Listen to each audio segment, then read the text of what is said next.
오늘 최고중진연석회의에서 중소기업 소상공인 특별위원회를 설치하기로 하였습니다. 특위위원장은 이정현 최고위원, 부위원장은 이현재 의원을 다시 하겠습니다. 특위위원장은 이정현 최고위원, 부위원장은 이현재 의원이 맡기로 하였습니다. 김무성 대표 최고위원은 어제 새누리당과 함께하는 중소기업 소상공인 현장 이야기 간담회에 참석해 특위 설치를 약속한 바가 있습니다.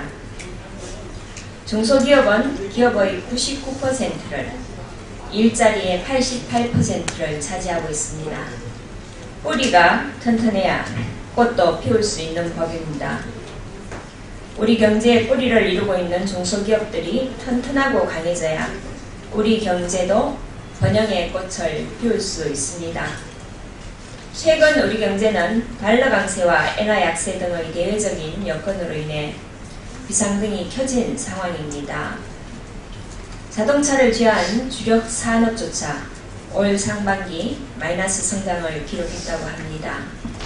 엔저 쇼크는 수출 중소기업에 큰 타격을 주고 있습니다. 중소기업 살리기는 곧 경제 살리기입니다. 새누리당은 중소기업이 잘 되는, 중소기업이 잘 사는 경제를 만들기 위해 더욱 촘촘하고 탄탄한 중소기업 정책을 만드는 데 최선을 다할 것입니다. 보수혁신이 운영 관련입니다. 새누리당은 당 혁신을 통해 새로운 새누리당을 건설하고 정치개혁을 위한 보수혁신특별위원회를 운영하고 있습니다. 국민 신뢰를 회복할 수 있는 작은 것부터 시작하고 있습니다. 내년도 국회의원 세기를 동결하고 출판 기념회를 전면 금지하는 방안, 국회의원 체포동의안 개정안, 국회의원 겸직 금지 강화와 국회윤리특별위원회 실효성 강화 등입니다. 새누리당은 위의 사항들에 대해 소속 의원들의 의견을 듣기 위해 다음 주 의원총회를 하기로 결정을 하였습니다. 대정부 질문을 마치며 브리핑하겠습니다. 오늘을 마지막으로 나흘간의 대정부 질의가 끝납니다.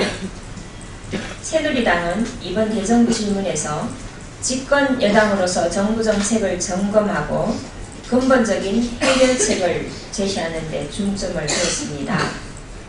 특히 올해는 국민 앞에 약속한 혁신과 개혁을 핵심 아젠다로 삼아 국민을 대변하고 현장의 목소리를 담아 정부에 전달하려고 노력하였습니다. 이번 대정부 질문에서 제기된 문제들은 향후 국회 상임위 활동을 통해 지속적으로 점검해 나갈 것이며 여야가 제시한 합리적인 대안은 국정에 적극 반영되도록 노력할 것입니다. 대정부 질문기간 동안 있었던 정부 흠집내기, 근거 없는 의혹 제기 등의 비생산적인 문제점들은 향후 내실 있는 대정부 질문 제도 안착을 위해 여야가 진지하게 논의해 봐야 될 것입니다. 내일부터는 2015년 예산안 심사를 위한 예산결산 특별위원회가 본격 가동됩니다. 경제 활성화와 민생 안정을 위한 법안도 대기 중입니다. 1분 1초도 지체할 시간이 없습니다. 예산안 심사를 앞두고 여야에서 반가운 목소리가 나왔습니다. 국회 여야 간사가 한 목소리로 올해에는 쪽지 예산은 없다고 했습니다. 이 약속이 꼭 지켜지길 바라면서 여야 모두 국가와 국민을 위한 예산안에 집중하기를 바랍니다. 내년도 예산안이 경제 활성화의 마중물로 국민 행복의 디딤돌로 다시 하겠습니다. 내년도 예산안이 경제 활성화의 마중물로 국민 행복의 디딤돌이 될 수 있도록 야당도 힘을 모아주시기를 부탁드립니다. 공무원 연금 개혁안 찬반 투표 관련해서 브리핑하겠습니다. 전국의 전 현직 공무원과 교원들이 지난 1일 공무원 연금 계약 중단을 요구하며 여의도에서 역대 최대 규모의 집회를 열었습니다. 그리고 오늘 대한민국 공무원 노동조합 총연맹을 시작으로 전국 공무원 노동조합은 6일부터 새누리당의 공무원 연금법 개정안에 대한 찬반 투표를 실시한다고 합니다. 이번 투표는 초, 중, 고등학교 교원들을 포함한 전체 공무원 107만 명을 대상으로 10일까지 실시하고 투표 결과는 11일에 발표할 예정이라고 합니다. 공무원 여러분의 희생과 헌신이 오늘의 대한민국을 만들었다고 해도 과언이 아닐 것입니다. 박봉을 견뎌가며 국가와 국민을 위해 일했고, 그래서 공무원들이 공무원 연금 개혁에 분노하고 섭섭해하는 것도 10분 이해합니다. 그러나 지금은 우리의 미래를 위해 개혁을 박차를 가해야 할 때입니다. 지금 개혁하지 못한다면 이 나라의 미래 세대들이 떠나야 할 짐이 너무 크고 무겁습니다. 현행 제도가 계속된다면 오는 2016년부터 향후 10년간 정부의 누적 총재정 부담 다시 하겠습니다. 현행 제도가 계속된다면 오는 2010년부터 향후 10년간 정부의 누적 총재정 부담액이 133조에 이른다고 합니다. 공무원 여러분께 국가와 미래를 위해 바람직한 선택을 해주시기를 호소드립니다. 오늘을 이끌어온 애국심으로 다시 한번 대한민국의 내일을 이끄는 주역이 되어주시기를 부탁드립니다.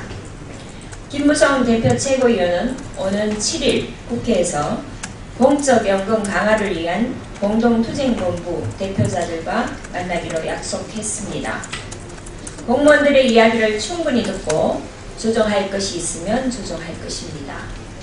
새누리당은 열린 마음으로 공무원 연금 개혁을 접근할 것입니다.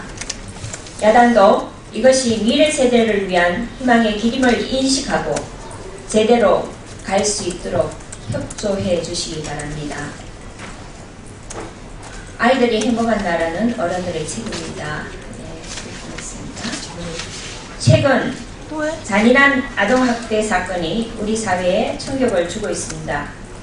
지난해 어린 딸을 때려 추순지게 한 칠곡 계모 사건 이후로 어른들에 의한 잔인한 아동학대 사건이 끊이지 않고 있습니다. 지난달에도 울산에서 2살 어린아이를 입양해 때려 숨진 사건이 있었고, 어제는 인천의 한 어린이집에서 교사가 4살 아이의 손목을 노끈으로 묶었다는 신고가 있어 경찰이 수사에 착수했다고 합니다. 지난 9월부터 아동학대 범죄 처벌 등에 관한 특례법이 시행되고 있습니다. 아동학대 근절을 위한 범정부적 대책이 마련되었지만 아직도 엄지에서 신음하는 아동들을 구제하지 못하는 일이 계속 발생되고 있어 안타까운 심정입니다. 아동학대 근절은 제도와 인력만 만든다고 해결될 문제는 아닙니다. 사회 안전 시스템을 촘촘히 구축하고 이를 적극 홍보하며 사회적 관심과 참여를 높이는 등 다각도의 접근이 필요합니다. 관계기관들이 협력을 강화하고 모든 어른들이 꾸준히 관심을 기울일 때 아동학대가 근절될 수 있습니다. 어린이들은 안전하고 풍요로운 환경을 제공받을 권리가 있고, 어른들은 아이들이 행복한 나라를 만들 의무가 있습니다. 정부는 아동학대가 심각한 범죄임을 다시 한번 자각하고 아이들을 보호하는 데 필요한 제도와 인력 운용에 빈틈이 없어야 할 것입니다. 이상입니다.